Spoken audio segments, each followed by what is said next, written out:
طيب انا لو حابب ان انا اعمل في الجيومتري الخاص بالبروفايل ده، باجي اسلك على البروفايل التصميمي نفسه لوحده بس، واقول له كليك يمين اديت بروفايل جيومتري. حابب ان انا اشيل كيرف، فبضغط هنا على حاجه اسمها ديليت بي في اي. اضغط عند الايه، عند البي في اي دي، فبيشيل. بقول له سكيب، خلاص خرج من الامر وشال. طب انا عايز اضيف تاني بي في اي هنا، بقول له اد بي في اي، بحطها عند الحته دي كده، يروح عامل لي عندها انكسار. طب الانكسار ده انا عايز احوله لكيرف، فبروح اقول له ايه، هات لي فري فيرتيكال كيرف بارابولا. بيقول لي فين الفيرست انتيتي، بقول له الخط ده. فين النكست انتيتي، بقول له الخط ده. وبدي له طول الكيرف مثلا 50 سكيب. دلوقتي عمل لي الايه، رجع لي الكيرف تاني على طبيعته. تمام.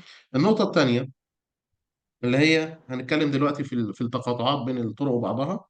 تعرف احنا اتكلمنا فيها ولا ما اتكلمناش فيها قبل كده يا شباب؟ هندسه. اتفضل. الجي بقى، الجي حضرتك ما بتتغيرش لما تغير طول الكيرف او تشيل كيرف او تحط كيرف. بتتغير الجي طبعا. دي ايوه بتتغير لما تشيل كيرف او تحط كيرف. لو انا عايز اغيرها لوحدها. تغير الجي لوحدها. اه. مش سلك كده وامسك كده الايه الكيرف من عند البي في اي وارفعه، اتغيرت الجي. تمام. مم. تمام. مثلا تمام. عايز تحرك الكيرف ده من مكانه وتحافظ على الميل قبله، بولي لاين، وتعمل مماس كده على التانجنت اللي قبله، وتيجي بره كده بره البروفايل خالص، تعمل بولي لاين خارجي، سلك عليه وقول له ايه اكس انتر اكستند، ومد ده على استقامته. يبقى انا دلوقتي خدت استقامه الايه التانجنت اللي قبل الكيرف، اللي قبل الكيرف ده، الخط الابيض ده امتداد للتانجنت او الميول دي. سلك بقى على البروفايل، وامسك الكيرف من نقطه البي في اي، ورحل الكيرف في اي مكان على الخط الابيض. هتلاقي هنا الميل ثابت، بس انت رحلت الكيرف من مكانه، نقلت الكيرف من مكانه. الهدف من الخطوط اللي احنا عملناها بالاوتوكاد دي ان احنا نحافظ على الايه، نحافظ على التانجنت. تمام. تمام يا هندسة. طيب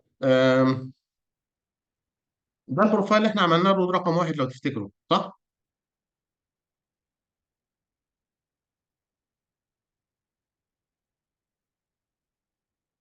طيب انا دلوقتي في حد عنده اسئله تاني الاول قبل ما نبدا في المحاضره؟ أنا هندسة بعد إذنك. اتفضل. لما جيت أعمل بروفايل لجود رقم اتنين الكتابة والكلام اللي أنا بعدلتها ديت ما ظهرتليش، مع إن أنا كنت ماشي بالخطوات اللي حضرتك عاملها بالظبط. طيب هو الفكره كلها انك لازم تحتفظ بكل حاجه.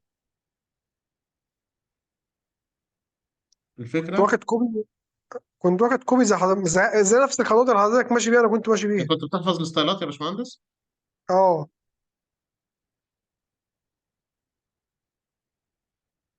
طيب انا دلوقتي عايز اعمل بروفايل للرود رقم اتنين، ممكن تعمله لي؟ أطلع فوق على بروفايل، ايوه. جريد بروفايل فروم سيرفيس. ايوه.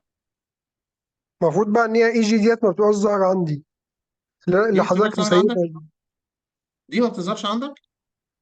لما تيجي تختار رود اتنين مش هتبقى ظاهره طبعا. أه. ما هي ده طريق تاني. فلازم تختار كده السطح وتسقطه تحت منه، وتقول له درو بروفايل فيو، وتدخل هنا على البروفايل فيو هايت، وتقول له المينيمم اليفيشن هيبقى 1008، تنزل شويه عن الليفل اللي هو مديهولك، و1020 اعلى شويه من الليفل اللي هو مديهولك. تدخل على البندات. طبعا هنا بتختار الايه الديزاين جروب، او الستايل اللي احنا مسميين بيه البندات بتاعتنا، وتقول له كريت بروفايل فيو، نزل لك هنا بستايلاته. تمام. بس ده بروفايل ايه؟ وده اتنين. لا، بروفايل ايه اللي رود 2؟ انا عارف ان ده بروفايل رود 2. إن جي إل. ان جي ال. طب انا عايز اعمل بروفايل تصميمي، حد ممكن يساعدني فيه؟ بنختار بروفايل. ايوه. بروفايل فروم لاي اوت. باي لي اوت، ممتاز. وبعدين تمام. بختار لاي اوت بتاع روتو. بتضغط هنا على الجريد فيو بتاع الروت 2. روتو. اه، ونسمي ده ايه؟ بنسميه روتو ديزاين. ممتاز، روت 2 ديزاين بروفايل. وبعدين تدخل هنا على ديزاين كرايتيريا. افعل الكريتيريا اقول له اوكي، بختارها يوز بيست ديزاين. ايوه وبعدين تانجنت اختار من بختارها هنا ايه. افتح درو تانجنت ويز كيرفز. ممتاز، نبدا منين؟ ببدأ من النقطة اللي مديها المسافة. ممتاز، وبعدين امشي مع الارض الطبيعيه صح؟ اه اطلع مع الطالع وانزل مع النازل. مين بيتكلم معايا؟ تمام. مهندس مين؟ مهندس سعيد. تسلم. طيب يا ممتاز، هندسة. احنا كده عملنا البروفايل اهو. حلو. طب ايه الخطوه اللي بعد كده يا مهندس سعيد؟ من حيث ببدأ أظبط الكيرفات. طيب يلا ظبط الكيرفات. بختار الجيومتري اللي هي العلامة الخضراء اللي فوق دي. ايوه. طب دي لو اتقفلت وببدأ يا مهندس سعيد بنجيبها منين؟ هم؟ لو كليك قفلناها كليك يمين نجيبها على منين؟ البروفايل. كليك يمين على البروفايل. البروفايل التصميمي، كليك يمين، اديت هاي بروفايل جيومتري. إيديت. ممتاز. وبعدين ادخل هنا على البروفايل جريد فيو، وبعدين اكبر اطوال الكيرفات تبقى اقل طول كيرف كام؟ 6 من 10 من 6/10 من سرعة من تصميم. السرعه التصميميه صح؟ تسلم. طب واللي جبته 6 من 10 او زودته شويه وما ظبطش نعمل ايه؟ نقعد نكبر فيه لحد ما تختفي العلامه الصفراء. وبعدين يا مهندس سعيد ايه اللي بيحصل بعد كده؟ البندات، مش انا عندي ببدأ هنا أشوف بندات. ببدأ أشوف حسب معاه الكت والفيل ولا لأ. ايوه بالظبط، البندات الان جي ال واخد منسوب والديزاين واخد نفس المنسوب مظبوط. والكات اند فيل ما فيش فرق بينهم. واخد صفر. طب نعدلها ازاي؟ كليك يمين على البروفايل على الشبكة. اه. إيديت.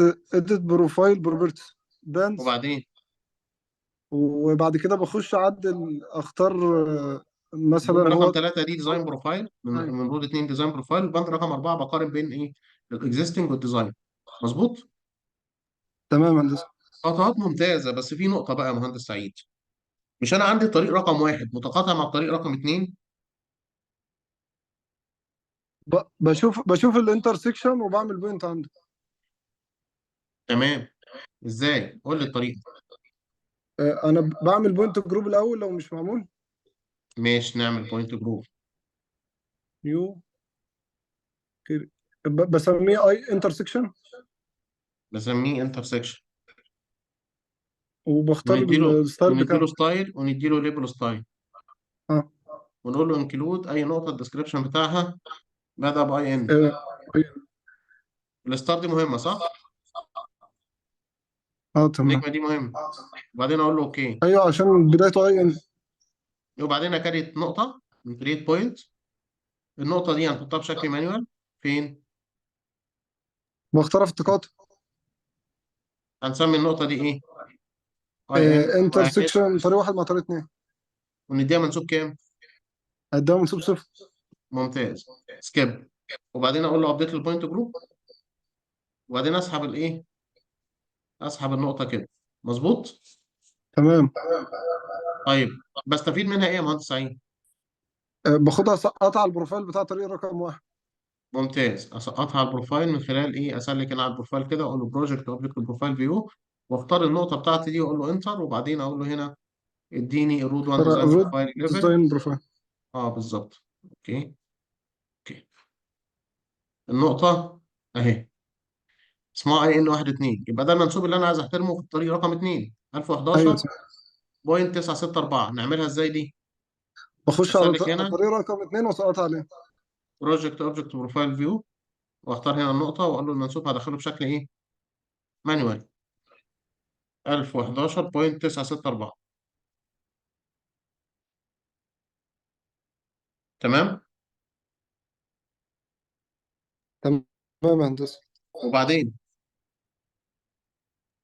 ببدأ أخلي البروفايل التصميمي يعدي بالنقطة. ايوه، ازاي بقى يا مهندس سعيد؟ هي فين النقطة اصلا؟ راحت فين؟ إيه؟ النقطة اهي. نعمل ايه بقى؟ انت رسمت البروفايل قبل ما تحطها. بعمل مماس للبروفايل التصميمي. لا لا لا، و- بص، الاول لازم تعمل عندها البي في اي. يعني انا دلوقتي عملت كيرف اهو، امسك البي في اي بتاعته واحطه عند النقطة دي. لو انت عملت البروفايل الاول، وبعدين ارحل بقى الكيرف عن مكان النقطة، اقول له بولي لاين كده على التانجنت هنا. اسلك اقول له اي اكس انتر، وبعدين امد ده على استقامته، وبعدين امسك الايه البروفايل، ومن نقطه البي في اي السهم اللي باصص لفوق ده ارحل الكيرف على الخط الابيض ده، عشان نبقى حققنا ان النقطه موجوده فين عندنا على البروفايل التصميمي. عندنا مشاكل تاني؟ ما عندناش اي مشاكل. الميول بتاعتنا مظبوطه، اطوال الكيرفات تمام. احنا كده عملنا البروفايل خاص برود رقم 2. طيب مين من المهندسين يعمل لي البروفايل خاص برود رقم 3؟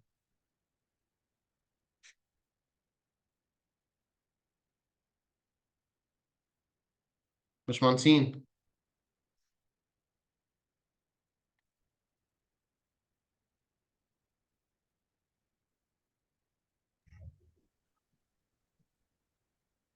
طب نختار احنا يعني، لو قلنا محمود راغب مثلا.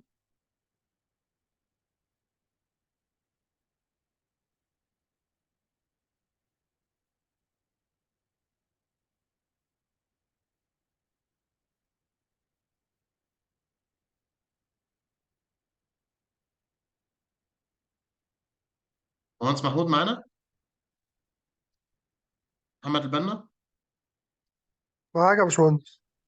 عايز اعمل بروفايل رود رقم 3 يا مهندس محمد. هنطلع فوق على بروفايل هندسة، نعمل بروفايل جديد من السيرفس. ايوه. اختار الايه؟ نقول 3. ايوه. نختار تحت نتك منه على زيرو. الاكزيستنج، اد، درو، هايت، مينيمم اليفيشن كام؟ 1020. البندات. نختار هنا الايه؟ نختار المكان. طيب ايه الخطوه اللي بعد كده يا باشمهندسين؟ رود رقم 3 ممكن نسقط متقاطع مع رود النقطة. رقم. ايوه. نسقط النقطة اللي متقاطع فيها مع رود رقم 1. طيب احنا ما حطيناش النقط، يبقى الاول نحط النقط. كرييت بوينت. نضيف النقط. هضيف نقطه هنا عند البدايه، بدايه رود رقم 3 اسمها ايه؟ اي ان 1 3. انتر انتر. الانتر الاولانيه ان هو موافق على الديسكربشن، انتر الثانيه انه موافق على المنسوب زيرو. وهنا عن تقاطع رود 2 مع 3 برضه هديله نقطه هنسميها اي ان 2 مع 3 منسوب زيرو.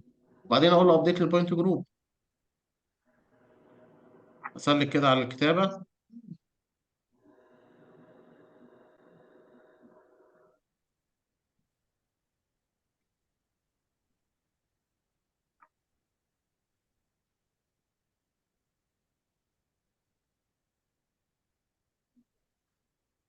طيب بعد كده بنعمل ايه؟ بروح على البروفايل بتاع رود رقم 1، لان النقطه اللي هي الاولانيه متقاطعه مع رود رقم 1. سلك عليه واقول له بروجكت اوبجكت بروفايل فيو، واختار الايه النقطه، واقول له انت، واقول له خد لي منسوبها من الرود 1 ديزاين بروفايل. وبعدين اروح على البروفايل بتاع رود رقم 2، سلك عليه واقول له بروجكت اوبجكت بروفايل فيو، واختار النقطه دي واقول له انت، خد لي منسوبها من الرود 2 ديزاين بروفايل. وبعدين اجي على البروفايل بتاع رود رقم 3. مش هقول له بروجكت. ليه مش هقول له بروجكت؟ لان انا عارف النقطه اللي هي اي ان 1 3 موجوده عند بدايه البروفايل، واي ان 2 3 موجوده عند نهايه البروفايل. بسلك على البروفايل كده واقول له ايه؟ واقول له اد فيو ليبل باستخدام الستيشن والاليفيشن. هنا بيقول لي حدد الستيشن، بقفله كده عند البدايه. طيب انا حددت له ستيشن، بيقول لي الاليفيشن، هقول له الاليفيشن هنا هو منسوب النقطه رقم 1 3، يبقى نجيبها من على البروفايل اللي هو رقم 1. منسوب النقطه كام؟ أهي دي 1 3 اهي. للاسف الكتابه داخله مع الايه، مع مع الكيرف. نظبطها بعدين، بس هي منسوبها 1012.974. طيب النهايه بيقول لي حد تاني الستيشن، فبقول له اتفضل عند النهايه. بيقول لي النقطه دي منسوبها ايه؟ هقول له منسوبها من البروفايل رقم 2 اسمها ايه 2 3، منسوبها 1014.685. سكيب، اخرج من الامر.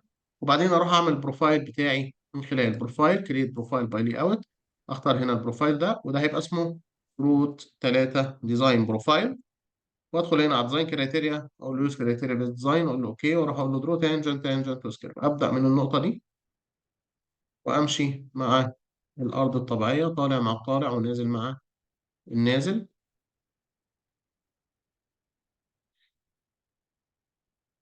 وادي النقطه الاخيره. سكيب، اخرج من الامر. وبعدين يا مهندس سعيد اعمل ايه؟ ادخل على الجريد فيو واقول له اطوال الكيرفات ما تقلش عن كام؟ عن 30 متر. ليه 30 متر هنا؟ لان سرعه التصميم عندي 50، انا بتكلم 6 من 10 من السرعه التصميميه. هندسة بعد إذنك. طيب اتفضل.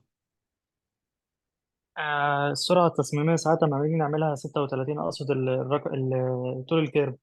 مم. ساعات بنقعد نزود في الرقم ما بيظبطش، بيجيب ايرور. دي بتبقى بيجيب حلها ايرور ليه ايه؟ بقى؟ بص يا سيدي، بيبقى في كيرفين جنب بعض. يعني انا لو حطيت دلوقتي كيرفين او بي في اي مثلا، احط بي في اي هنا اهو. حلو. انا حطيت اتنين بي في اي، خلينا تمام. نشيل واحده منهم، خلينا نديليت واحده منهم. في بي في اي اهي محطوطه جنب الكيرف. الكيرف ده طوله كام؟ 30. لو انا حبيت اكبره عن 30، لو المسافه بتاع التانجنت اللي هو بعده او اللي قبله مش كافيه، مش هيكبر. اقول لك هيبقى في تداخل مع البي في اي الثاني. الكيرف ده لو قلت له مثلا خليه 50، هقول لك couldn't solve، مش هقدر احلها لك. ليه؟ لان المسافه دي صغيره ان هو يكبر فيها الايه؟ الكيرف. لازم يبقى الخط ده تانجنت، خط مستقيم، ما يكونش فيه اي كسرات او كيرفات. ماشي؟ ما يبقاش فيه كيرفين جنب بعض، ما يبقاش فيه نقطه بي في اي جنب بعض. فاهم؟ طيب عايز اشيل البي في اي تمام يا دي، هندسة. بقول له ديليت بي في اي واضغط هنا. ونفس الكلام بالنسبه للكيرف. دلوقتي لو خليتها مثلا 70، انت حر بقى، خلاص بقى في مساحه انها ايه؟ تكبر. ما تنساش طبعا تظبط الايه يا باشمهندس؟ البندات. كليك يمين، اديت بروفايل فيو وفيرتس، ادخل هنا على البندات واقول له الداتا بتاع البندات عشان يظبط لي الداتا اللي في البندات تحت. يبقى احنا كده عملنا البروفايل الخاص بالنود رقم كام؟ بروفايل خاص بالنود رقم 3. طب عايز اعمل بروفايل خاص بالنود رقم 4، مين يساعدني تاني؟ غازي. حضرتك يا هندسة قول يا باشا. هتروح على بروفايل، ايوه. كريت بروفايل فروم سيرفيس. ممتاز. نود رقم. هتختار رود 4 نختار. وهتسمعها مع الاي جي. هتسمع، هتعمل درو بروفايل. ايوه. هتخلي فوق وتحت البتاع هتبقى 1008 و1020 مثلا. والبندات تمام بتاعتنا هي كده، البندات. مسمعه وكريت بروفايل. عايز اعمل بروفايل تصميمي نود رقم 4. في نقطة هنا بتحكمني. بتحكمك هتعمل بوينت الاول، ايوه. بوينت كريت، وهتعملها هتحط نقطة في الأول ونقطة في الآخر. هتبقى لا عامل مش ثواني بس، ثانية. دي نقطة واحدة بس. نقطة 3 طيب، مرة. ليه؟ دي لأن ماشي. نقطة النهاية لأن ديت هي دي نقطة. جاية من نقطة الموقع المهم. ما فيش مشاكل. وهتعمل ماشي. أبديت. أيوه. وبعد كده هتسحبها لفوق شوية. أيوه. وبعد كده هنعمل هنسقطها على إيه؟ على التقاطع معاها، اللي هي طريق على أي مع بروفايل؟ البروفايل اللي هو بتاع 3. ماشي، سلك هنا وتقول له بروجكت أوبجكت بروفايل فيو، تختار الإيه؟ النقطة هتختار وتقول له النقطة انتر. وأقول له انتر وأعملها مع وتسيبها الرد. من ديزاين بروفايل. بالظبط كده. جت. جت منسوبها كام؟ منسوبها 1013 312. نروح هنا نعمل إيه؟ هنروح نسقطها على بروفايل 4. ممكن بروجكت وممكن بالطريقة اللي إحنا قلناها ستيشن إليفيشن، لأن إحنا عارفين النقطة دي موجودة فين؟ في نهاية الألاينمنت رود رقم 4، عند اخر ستيشن في الرود رقم 4.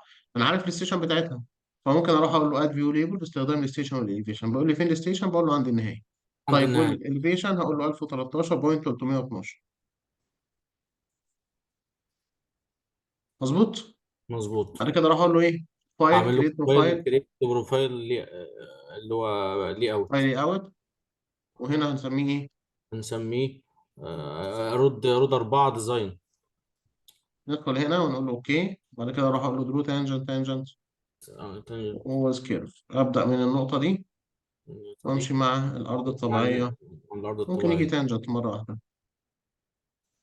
لو حسيت الموضوع محتاج كيرف فاقول له اد بي في اي، احطها هنا. وبعدين طبعا هنا ايه مش هتظبط في الميول، كبرها شويه كده. وبعدين نقول له حولها لايه؟ أحولها. لبارابولا بين الفيرست انتيتي والنكست انتيتي بطول 50 مثلا. عملنا كيرف. سلك كليك يمين اديت كليك بروفايل فيو يمين، بروبرتس، وادخل هنا على الايه؟ على أسمعها مع البندات. خاطر البندات. تمام. أوكي. معلش يا جميل. هندسه، الستارت بس اليفيشن بس. الايه؟ الستارت اليفيشن فين؟ جبناها من موقع.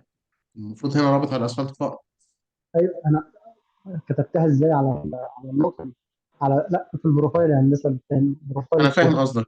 انا كتبتها ازاي؟ انا افترضت المساحه اداني منسوب هنا وانا ابتديت من عندي فرض. يعني مثلا المساح مديني هنا منسوب 1013.950. اسلك هنا واقول له ايه اد ستيشن اليفيشن. يقول لي فين الستيشن؟ بقول له البدايه اهي. بقول له 1013.950. حط لي نقطه. كل المطلوب منك انك تمسك الايه، البدايه بتاعتك دي تنزل عند النقطه. يبقى انت جبت النقطه بتاعتك منين؟ من الموقع. ماشي. النقطه دي يا باشمهندس المفروض ان انا اعتمدت ان الراجل قال لي ده انت عندك طريق قائم هنا، ومنسوب نقطه الاسفلت او نقطه الربط اللي انت هتربط عليه هي ايه؟ 1013.950.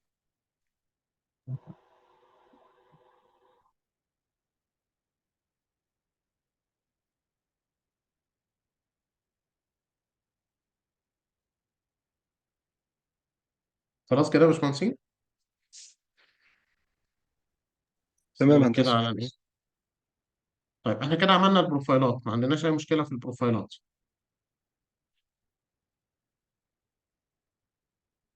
رتب دنيتك كده ايه، واحده واحده كده.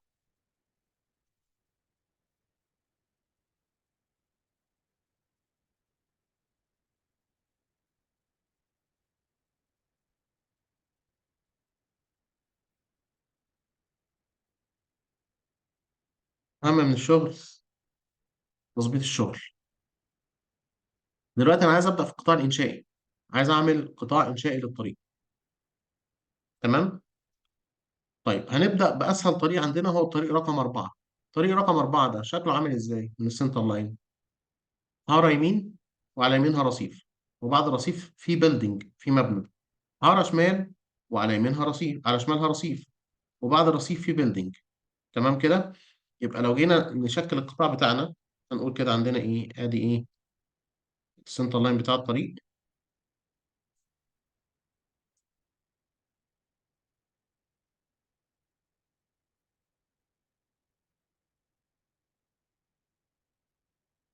حلو. وبقى عند السنتر لاين ده هيبقى عندي هعمل اوفست كده بمقدار 3 متر ونص. وادي 3 متر ونص شمال سكيب، وبعدين اقول له ان انا عندي متر ونص رصيف يمين، ومتر ونص رصيف شمال. مظبوط. القطاع شكله عامل ازاي؟ القطاع بيبقى عند السنتر لاين عالي، وبعدين كل ما يقرب من الرصيف ينزل بميل. تمام.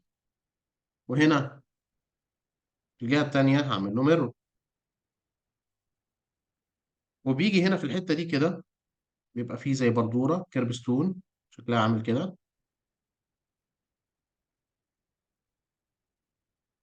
وبعد الكيربستون دي بيبقى فيه رصيف. الرصيف ده بيبقى له سمك.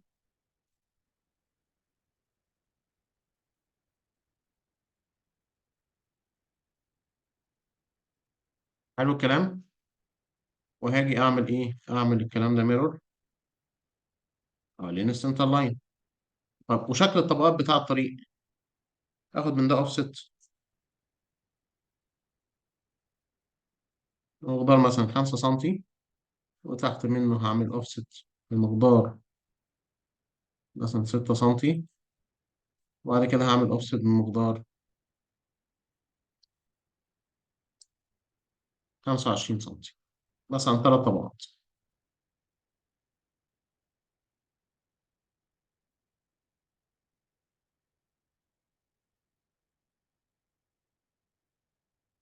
خلاص سلك على الكلام ده ونقول له ميرور. ادي شكل القطاع بتاعنا اللي احنا طلعنا بيه.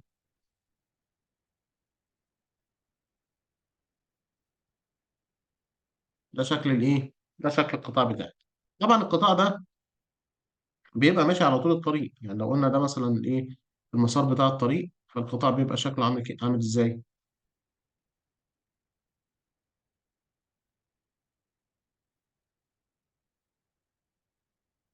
تخيل ان احنا واخدين قطاعات بقى على طول الطريق. طبعا الطريق ما بيبقاش ماشي خط مستقيم كده، ما بيبقاش ماشي ستريت، صح؟ بيبقى عامل ازاي؟ بيبقى مثلا بيبقى هنا هنضيف اد فيرتكس، وهنا هنقول له اد فيرتكس، وبعدين نقول له تالت.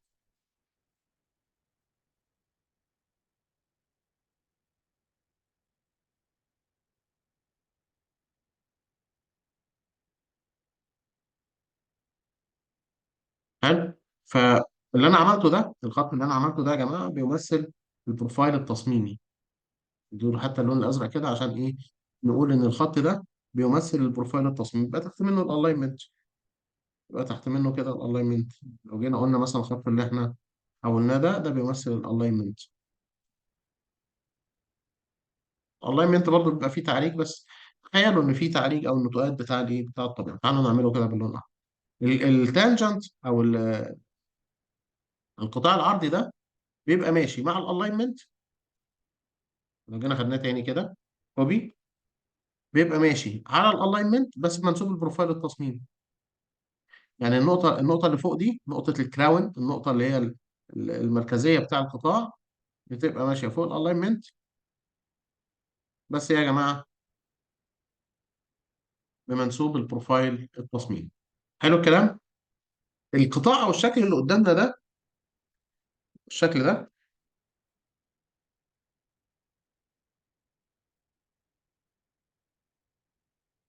لو جينا نقراه، على حضرتك اقرا القطاع كده معايا، هتلاقي في هنا نقطه،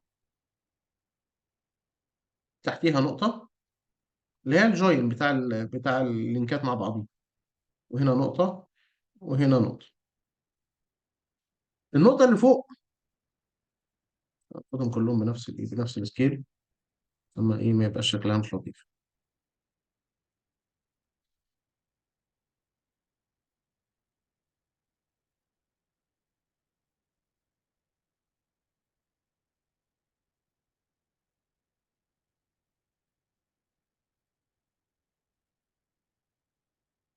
النقطه اللي فوق دي يا جماعه بيبقى اسمها كراون،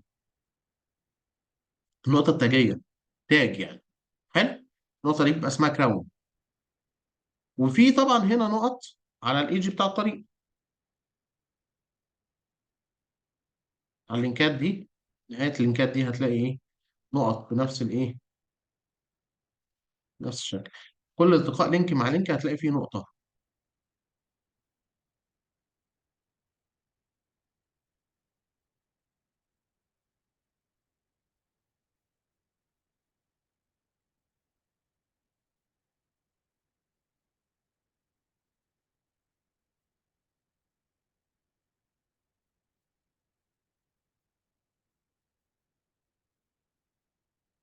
طيب النقطه دي اسمها ايه يا جماعه؟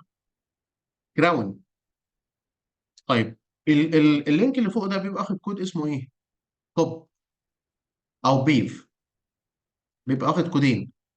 اللينك ده بيبقى واخد كود اسمه توب او بيف، واللينك اللي تحته اسمه بيف 1، واللي تحته اسمه بيف 2، واللي تحته اسمه بيز، ولو في طبقه تانيه بيبقى اسمه سب بيز.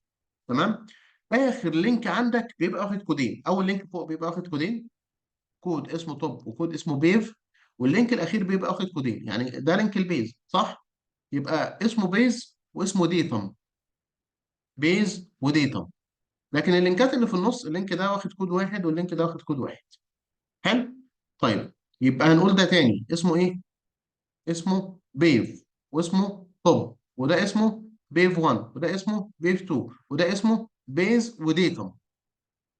انا جبت الكلام ده منين؟ حضرتك لو رحت كده على التول باليت، فتحت التول باليت من هنا ودخلت على اللين، انا عايز اجيب اللين مش ظاهره هنا، اضغط قول له هات لي اللين من هنا، واخترت اللين سوبر اليفيشن اكس اوف روتيشن، قلت له كليك يمين هيلب. ادخل كده على الهيلب بتاعها على الاوتو ديسك وانزل تحت. شايف كده كل نقطه مديها ايه؟ مديها رمز. دي النقطه بوينت واحد، تحتها بوينت 3، تحتها بوينت 5، بوينت 7، بوينت 9، بوينت 2، بوينت 4، 6، 8، 10. بوينت واحد النقطه دي اسمها كراون.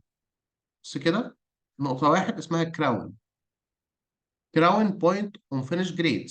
دي نقطه الكراون في الفينيش جريد. طب والبي 2، النقطه بي 2 اللي هي في نهايه الحاره، اسمها الاي تي دبليو. اسمها ايه يا جماعه؟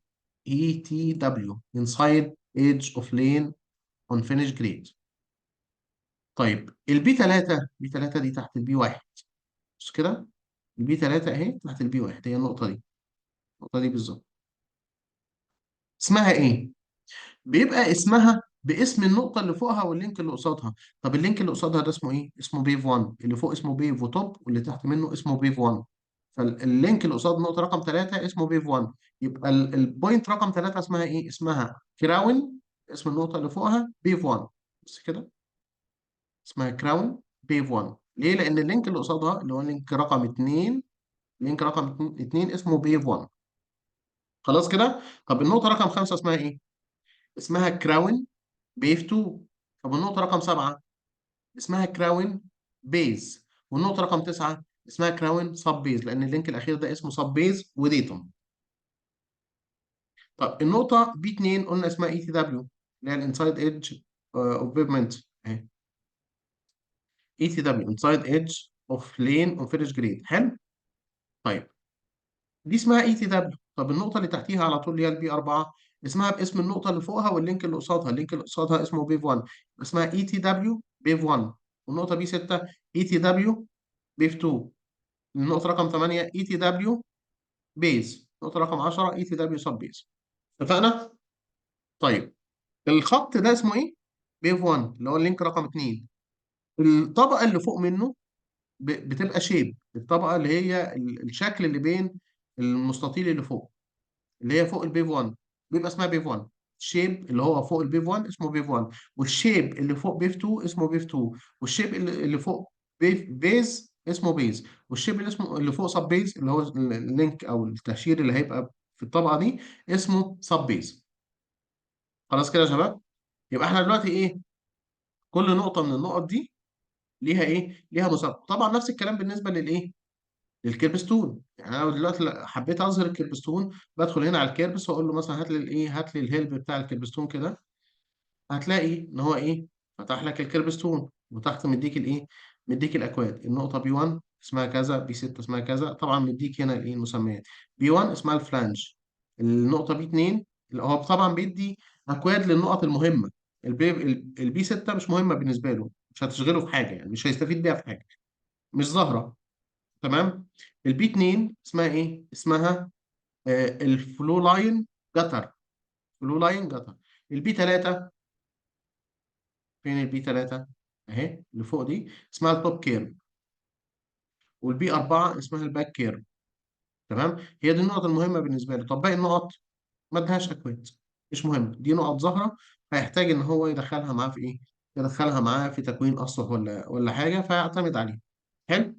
طيب دلوقتي انا لما جيت قلت له ايه بقى؟ قلت له اعمل لي كده القطاع مشهوري على الايه؟ على الطريق. فراح مشهوري على الطريق. وطبعا ايه؟ شايفين البروفايل ده هيتنقل عند كل انكسار. يعني لو جينا قفلنا الشكل كده، انا بقف عند النقط، وخلي بالك هتلاقي الخطوط اللي انا بحطها دي بتعمل ايه يا باشمهندس؟ بتربط على اللينكات اللي زيها في ايه؟ بص كده على هتلاقي الايه؟ هتلاقي الخط ده بيربط عند النقطة بتاعته بالظبط. ماشي كده، بيربط عند النقطة بتاعته بالظبط. تمام كده يا باشمهندسين؟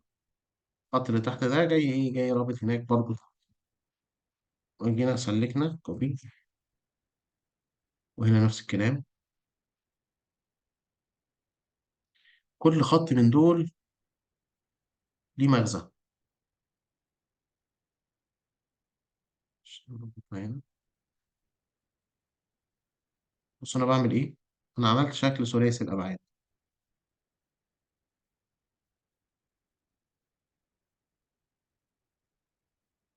انا عملت تقريبا طريق. تمام. اللينك اللي فوق ده واخد كود ايه يا جماعه؟ اللينك اللي فوق ده واخد كود اسمه توب، واللينك اللي تحت ده واخد كود اسمه دي. طب ده توب وبيف 1. خلي بالك في الكيرب ستون برضو الكود ده اللينك ده واخد كود اسمه توب. خلي بالك انا هاجي دلوقتي اقول له بعد ما تعمل لي الكوريدور او بعد ما تعمل لي القطاع ده اعمل لي اسطح تصميميه. بقول له اعمل لي سطح يمشي من فوق، يمشي مع اللينكات اللي واخده كود توب، واد سبريك لاين، يعني احترم لي الكسرات كده وانت ماشي. خلي بالك من اللي انا بعمله. بقول له اعمل لي سطح يمشي مع اللينكات اللي واخده كود توب، واي كسره اي نقطه فيها انكسار ايه احترمها لي. خلاص. وبرضه هقول له اعمل لي سطح اسمه ديتم، سطح كده يمشي مع الايه، مع الشكل من تحت، مع اللينكات اللي واخده كود ديتم من تحت. اه.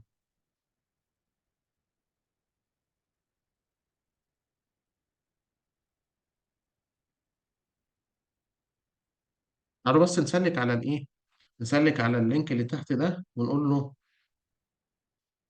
هنديله اللون الاصفر مثلا بيمثل سطح الديتم، والايه واللينك اللي احنا رسمناه فوق ده هنديله اللون الازرق بيمثل الايه. نغير لونه بقى عشان ما يبقاش متداخل مع الازرق، اللي بالسيان مثلا. وطبعا الاسطح دي هتلاقيها متكرره معاك فين؟ متكرره معاك عند كل قطاع اهو. عند كل قطاع كده هتلاقي الاسطح دي او الخطوط دي، بلاش انا اسف بلاش نقول اسطح، الخطوط دي هتلاقيها متكرره معاك عند كل قطاع. عند كل قطاع كده انا قلت له اعمل لي سطح يمشي مع اللينكات اللي واخده كود بيتا من تحتيها كده، واعمل لي سطح يمشي مع اللينكات اللي واخده كود توب يمشي من فوقيها كده. حلو الكلام. اجي هنا اقول بولي لاين، هبدا من ايه؟ مثلا هبدا من الحته دي كده وابتدي ارسم شكل الايه، الارض الطبيعيه عند القطاع ده. الارض الطبيعيه بيبقى شكلها انا مش متحكم فيه، تبقى طالعه ونازله صح، وعند كل قطاع مختلف عن القطاع التاني. يعني ممكن تيجي عند القطاع ده تبقى طالعه كده وتبقى نازله هنا،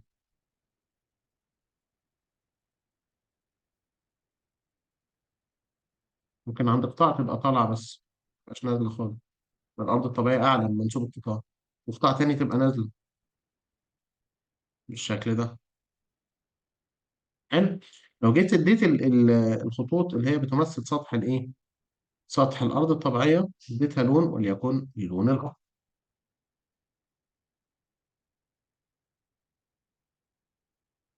لو انا بقى جيت يا باشمهندسين قلت له هات لي بعد اذنك كده الالاينمنت بتاعي بالاسطح بس، سطح الاكزيستنج مع سطح الديتم مع سطح التوب، ديتم توب اكزيستنج، ديتم وتوب اكزيستنج، ديتم وايه توب واكزيستنج. قلت له خدهم لي كده كوبي. شايف انا حطيت هنا طبقات رصف، وفي الاخر طلعت بسطحين، السطح الازرق ده اسمه سطح التوب، سطح الفاينل بتاع الاسفلت، والسطح الاصفر ده سطح الديتم. يعني ايه ديتم يا باشمهندسين؟ لما اجي اقول لك يا باشمهندس انا عندي كوبايه ميه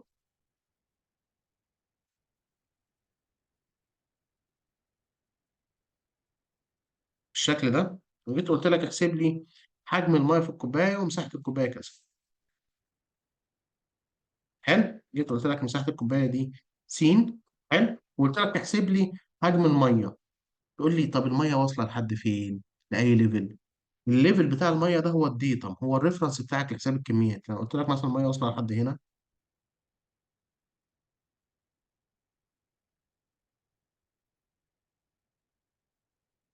لو قلت لك مثلا ادي منسوب الميه في الكوبايه، حلو، ده الليفل بتاع الميه، فالخط ده بيمثل لك الديتم. يبقى الديتم هنا هو ريفرنس لحساب الكميات. سطح الديتم هو ريفرنس احسب عنده الكميات. احسب الكميات هنا ازاي؟ تخيل حضرتك انا واخد القطاع ده مثلا كل 10 متر انترفال ثابت كل 10 متر. يعني ده عند ستيشن 0، ده عند ستيشن 10، ده عند ستيشن 20، ده عند ستيشن 30.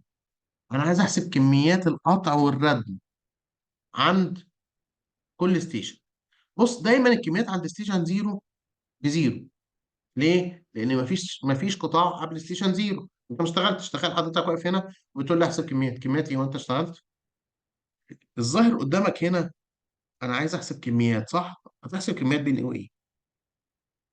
هنا مثلا دي ارض طبيعيه، انا هعمل فيها ايه؟ هردمها لحد فين؟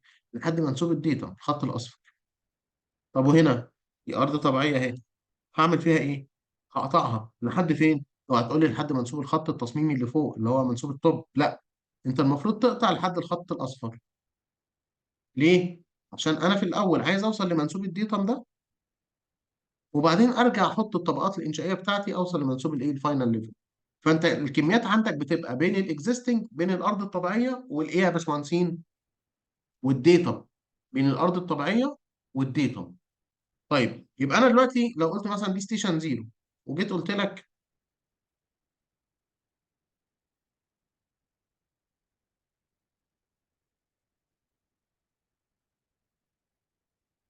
الاريا دي مثلا 3 متر مسطح،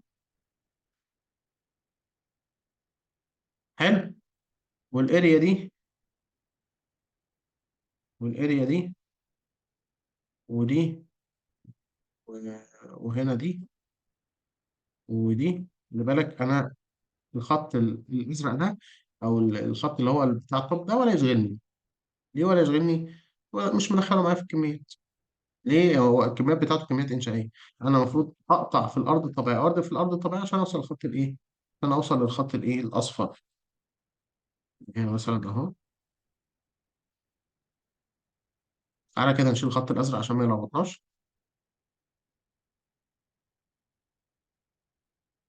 بص يا باشمهندس، ده الاكزيستنج وده الديتم. الاريا دي كام؟ انا عايز ارسم هنا عشان اوصل للديتم 3 متر مسطح. دي اريا، دي شريحه ملهاش سمك، فدي اريا. وهنا مثلا دي 5 متر مسطح، وهنا مثلا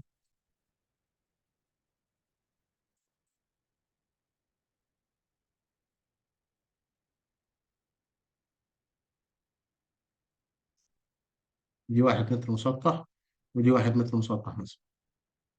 وهنا نفس الكلام، دي مثلا نقول 2 متر مسطح، ودي 3، ودي 4. وهنا مثلا دي 7. وهنا وهنا بقى ايه الموضوع؟ متشعب شويه. الحته دي والحته دي والحته دي. دي هنقول مثلا 1 متر مسطح، ودي هنقول 3 اوكي، ودي هنقول 2، ودي هنقول 2. خلي بالك يا باشمهندس، الارض الطبيعيه تحت، فانا محتاج ان انا اردم عشان اوصل للديتا، فدي كميه ردم. هنخليها باللون الايه؟ الاخضر. تمام. اللي بالابيض هتبقى نقط. انا هحفر من الاحمر عشان اوصل للاصفر.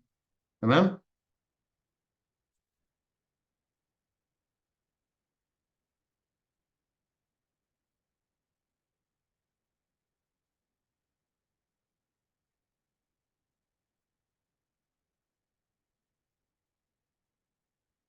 الكتابه اللي باللون الاخضر بتعبر عن الايه يا باشمهندسين؟ عن الردم. انا تحت وعايز اوصل لمنسوب الديتا. اللي باللون الابيض بتعبر عن الايه؟ عن الكت.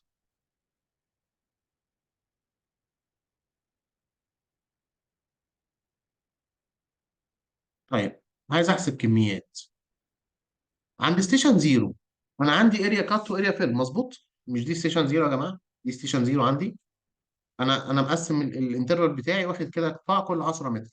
ستيشن زيرو 10 20 30 واحنا ماشيين. طب انا عايز احسب كميات عند ستيشن زيرو. مفيش. ليه مفيش؟ هو بيجي يقف عند الستيشن اللي هو ايه هيحسب له كميات. بيجي يقف عند الحته دي كده. الراجل واقف هنا،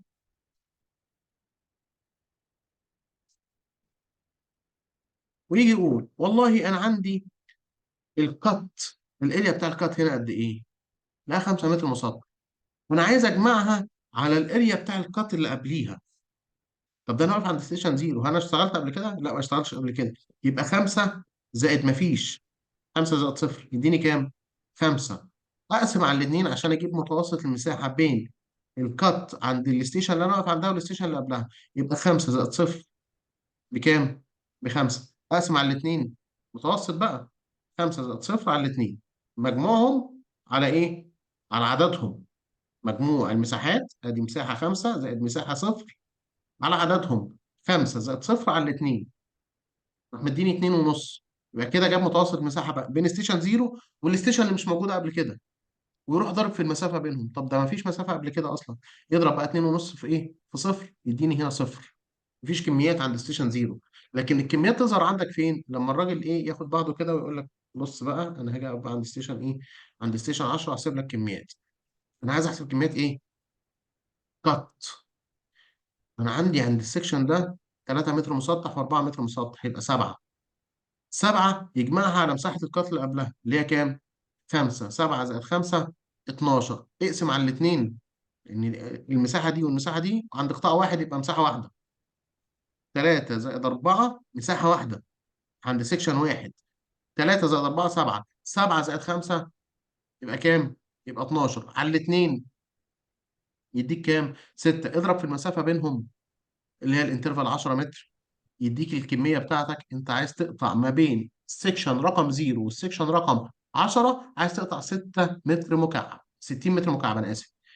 12 على الاثنين يديك 6 في 10 اللي هي المسافه بتاع الانترفال، يديك كام يا باشمهندس؟ يديك 60. طب عايز احسب كميه الفيلم، اقول له هنا 2، السكشن ده عنده 2 مسطح، اجمعه على ايه؟ اجمعه على المسطح بتاع السكشن اللي قبله اللي هو كام؟ 1 و1 و3 يبقى 5، 2 زائد 5 يبقى 7، 7 على 2 يديك 3 ونص، 3 ونص في المسافة بينهم اللي هي 10 يديك 35 كيوبيك متر أو متر مكعب ردم.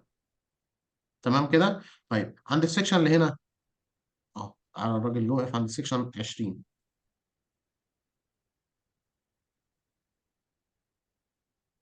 واقف عند النقطة دي. هنا الاريا دي كام؟ 7. كات ولا فيل؟ كات. واضح ان الارض الطبيعيه اعلى من الايه؟ من الداتا. هنا المساحه كام يا باشمهندس؟ المساحه 7. اجمعها على ايه؟ على الكات اللي قبلها 3 و4، يبقى 7 زائد 7 على الاثنين يديك 7، في المسافه بينهم اللي هي 10 يديك كام؟ 70. طب عايز احسب كميه الفيلم، اقول لك طيب هنا مفيش صفر، مفيش ردم هنا، صح؟ يبقى صفر زائد 2، 2 على الاثنين يديك 1، في المسافه بينهم يديك 10 متر مكعب رد. واصله الفكره بتاع حساب الكميات بتاع البرنامج بيحسب ازاي؟ حد بقى يجي يسالني سؤال، هو انا لو خدت السيكشن ده كل 5 متر الكميات هتختلف؟ ايوه الكميات هتختلف. الكميات اللي بنحسبها بالطريقه دي اسمها كميات تقديريه. متفقين يا شباب؟ الكميات اللي بنحسبها بالطريقه دي اسمها ايه؟ كميات تقديريه. طب انا عايز اعمل شكل الايه؟ عايز اعمل شكل القطاع ده بس باستخدام ال 3 دي، واروح اركب الكوريدور الخاص بالرود رقم كام؟ الرود رقم 4. طيب القطاع بتاعنا شكله عامل ازاي؟ ما احنا رسمناه، احنا رسمناه تحت هنا اهو. انا عايز ارسم حاجه شبهه كده، واروح اقول له هنا كوريدور. الكميات دي هي الكميات المعتمده في الموقع يا مهندس خالد، لكن في طرق تانية هنتكلم عنها في الجريدنج والفوليوم داشبورد، هقول لك ازاي تطلع الكميه نت. تمام، لكن دي الكميه اللي انت بتحتاجها في الشغل، او دي الطريقه اللي انت بتحتاجها في الايه؟ في الشغل.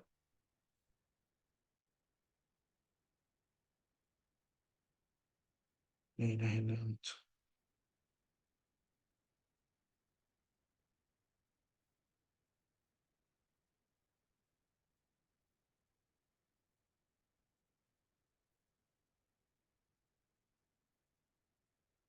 بروح هنا على الكوريدور واقول له كرييت ايه؟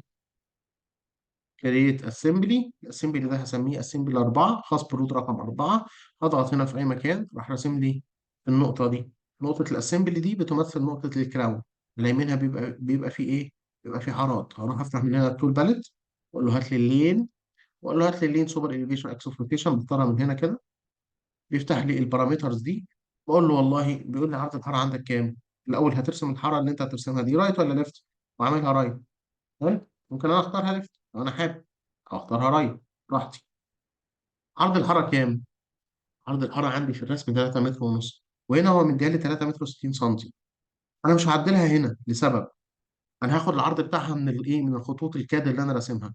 فاقول له ما تعدليش العرض في الايه؟ في البارامترز، المتغيرات الخاصه بالقطاع سيب العرض زي ما هو. طيب بيسالني عن الديفولت سلوب، كل ما تبعد عن السنتر لاين ناحيه الرصيف هتنزل كام سنتي في المتر؟ واعملها 2 سنتي في المتر. اوكي. طب سمك الطبقات، اقول له عندي مثلا 5 سنتي اسفلت، وعندي 6 سنتي طبقه اسفلت رابطه، وعندي 25 سنتي طبقه اساس، وما عنديش اساس مساعد. بيف 1 5 سنتي، بيف 2 6 سنتي، والبيز 25 سنتي، والسب بيز مفيش. اضغط هنا ضغطه واختار الاسمبلي. كده رسم لي الحارات 3 طبقات اهو، 5 و6 و25. تمام. طيب بعد الحارات في ايه يا جماعه؟ في رصيف اهو. نجيب الرصيف منين؟ من الكيربس. اختار الاربان كيرب جاتر جنرال، وتعالى نرسم بس الكيربستون بشكل مباشر عند النقطه دي. طبعا انا بسلك واقول له والله ده سمك طبقات الاساس تحت البردوره اكبر من سمك طبقات الاساس تحت الايه، تحت القطاع. مش منطقي. هو القطاع سمك طبقاته كلها على بعضها كام؟ 31، 25 سم و6 سم و5 سم. فبقول له خلاص هات لي الكيرب ستون كنترول واحد، واقول له سمك الطبقات بتاعتي تبقى 0.31. انا اسف 0.6، 0.36، 36. طيب المسافه دي اسمها الجاتر. المسافه دي اسمها ايه؟ الجاتر. مهمتها ايه؟ الميه تتجمع على جنب الطريق وتيجي تمشي في الجاتر في الاتجاه الطولي عشان تجمع عن الكاتش مينت اريا او الكاتش بيز. طب لو انا مش عايز الجتر ده، عايز بردوره ما فيهاش الجتر ده، باجي هنا على الدايمنشن رقم بي واقول له هو انت عامله لي 400 مللي يعني 40 سم، خليه 1 من 100 من الملي، ما ينفعش تعمله زيرو. هندسيا لازم يبقى فيه جتر. حلو. هندسيا لازم يبقى فيه الجزء الخرساني اللي بيجمع الميه وبيمشي بيها في الايه، في الاتجاه الطولي. خلاص كده يا باشمهندسين. طيب احنا كده رسمنا الايه، رسمنا الايه الكيرب ستون بتاعتنا. طيب بعد الكيرب ستون في ايه؟ في رصيف. برضو برجع هنا على الكيربس واقول له هات لي الايرباد سايد. يقول لي عرضها قد ايه؟ هو مديني متر ونص والميل بتاعها 2%، يعني طالع لفوق. هقول له اوكي، والسمك بتاعها كمان 10 سم، اللي هو لو حاطط انترلوك ولا حاجه. كده عمل لي، رسمت انا الرصيف. سلك على الثلاث عناصر دول، قول له كليك يمين وقول له ميرور حوالين الايه، حوالين الاسمبلي بتاعي في الجهه الثانيه. كده رسمت الاسمبلي الخاص بالرود رقم كام؟ رسمت الاسمبلي الخاص بالرود رقم 4. عايز اركب الاسمبلي ده. انا هركب الاسمبلي بس مش على طول القطاع، يعني في جزء من القطاع كده، في جزء كده من الايه، من القطاع. عمور هخلص محاضرة واكلمك. حبيبي هخلص محاضرة بس واكلمك. ماشي يا حبيبي، ماشي، السلام عليكم.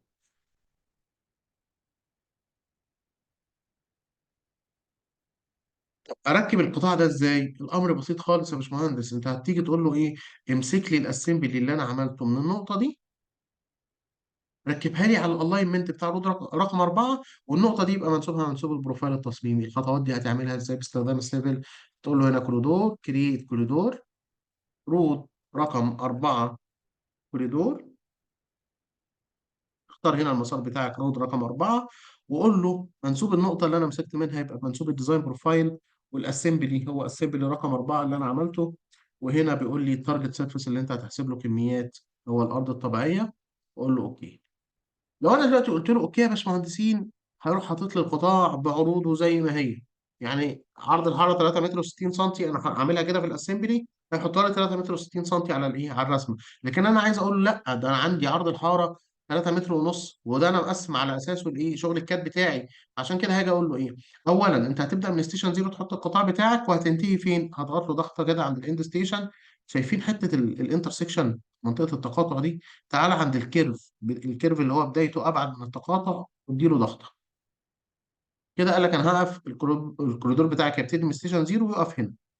تمام. تدخل بقى على التارجت، هتلاقي هنا حاجه اسمها اللين سوبر اليفيشن اكس اوف روتيشن. دي الحاره اللي انا اخترتها ناحيه الرايت.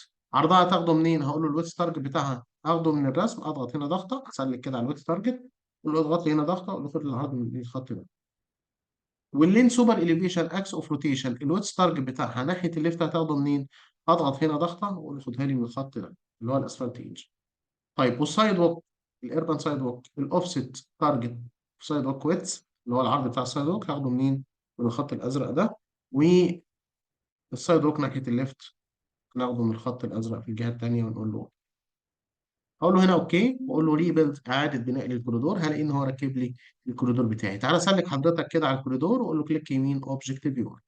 وريني كده الشكل بتاعي في 3 دي شكله عامل ازاي.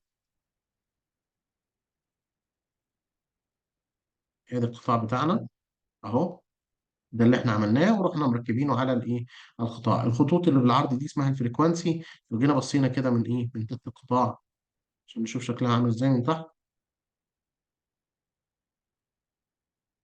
اه كأنه بالظبط حاطط لي جردر كده يا جماعه، حاطط لي كده ايه.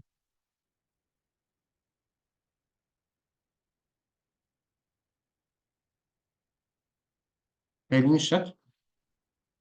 القطاع ده مكرره لي اكتر من مره، وبين الخطوط وبعضها. فاكرين لما خدت انا البروفايل التصميمي في كاد، ابتديت اوزعه كده، اقول له حط لي خط هنا وخط هنا وخط هنا وخط هنا وخط هنا. هو عمل كده بالظبط. تمام كده. الشيب، الاشكال اللي بين الخطوط دي وبعضها بيستخدمها في حساب كميات الاعمال الانشائيه.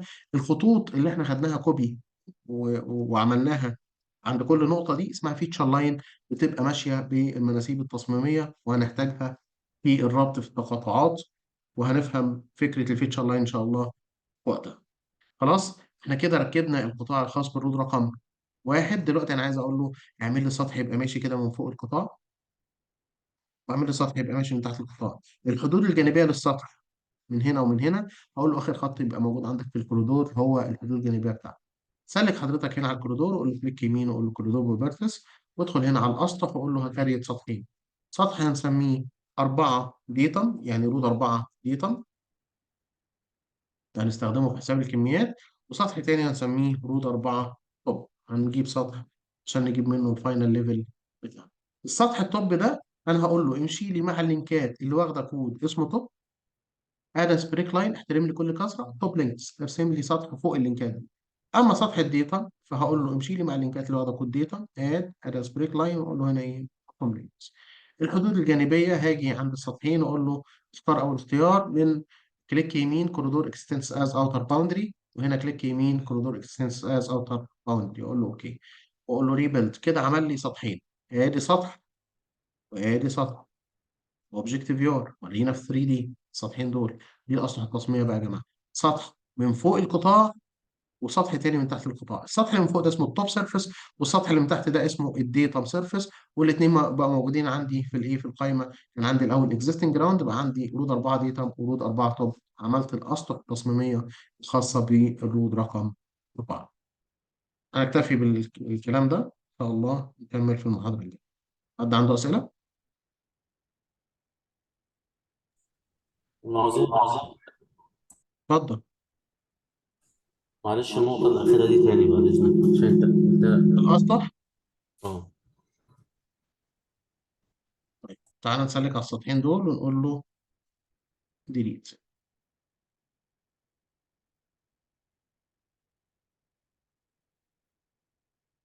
حلو.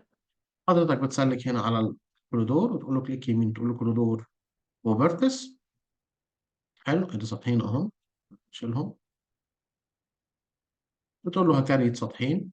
السطح ده هنسميه 4 ديتم، سطح الديتم. والسطح ده بنسميه رقم 4 توب، رود رقم 4 توب. الرود رقم 4 توب يبقى ماشي مع اللينكات اللي واخده كود توب. ادي سبريك لاين يعني احترم لي كل كسره، وانت ماشي كده على الايه وانت بترسم لي السطح. جيت لقيت مثلا ايه شطفه في الكيربستون، اللي هي اللي اسمها ايه الباليت، او شنفر بتسميها. حلو. الجزء اللي هو الايه الفلت ده او الجزء المايل ده ممكن هو يتجاهله، يجي يعمل لك ايه الشكل ايه قائم كده. انت لا، بتقول له اداس بريك لاين، وهنا بتقول له اعمل لي سطح توب لينكس ماشي فوق اللينكات اللي واخده كود توب. نفس الكلام بالنسبه للديتا، بتقول له امشي لي مع اللينكات اللي واخده كود ديتا. طبعا من هنا وتقول له اد، ماشي. وبعدين تقول له هنا اداس بريك لاين، وتقول له هنا بوتوم لينكس، امشي لي من تحت اللينكات اللي هي واخده كود ديتا. الباوندري او الحدود الجانبيه للسطح بقول له اخر خط عندك يمين وشمال في الكوريدور يمثل الباوندري، كوريدور اكستنس از اوتر باوندري. اوكي اوكي ريبيلد. دلوقتي بقى عندي السطحين اهم يا باشمهندس، سطح ادي سطح. طبعا انا بسلك هنا الخط اللي ايه، الخط اللي هو الطوبي ده بيمثل سطح. سلكت عليه التاني ما تسلكش، يبقى ده بيمثل السطح التاني، اوبجكت فيو.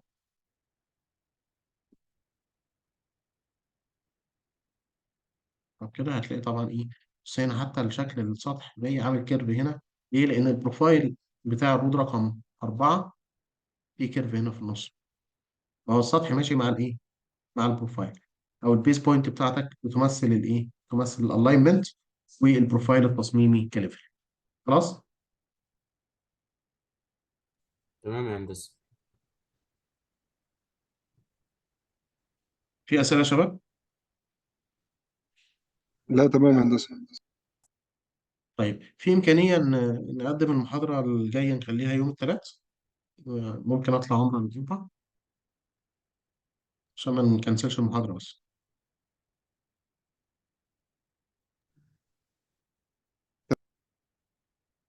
مفيش مشكلة يا هندسة.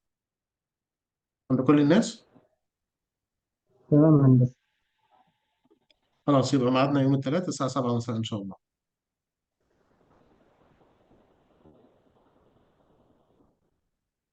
أشوفكم على خير. شكرا يا هندسة. عفوا، في رعاية الله.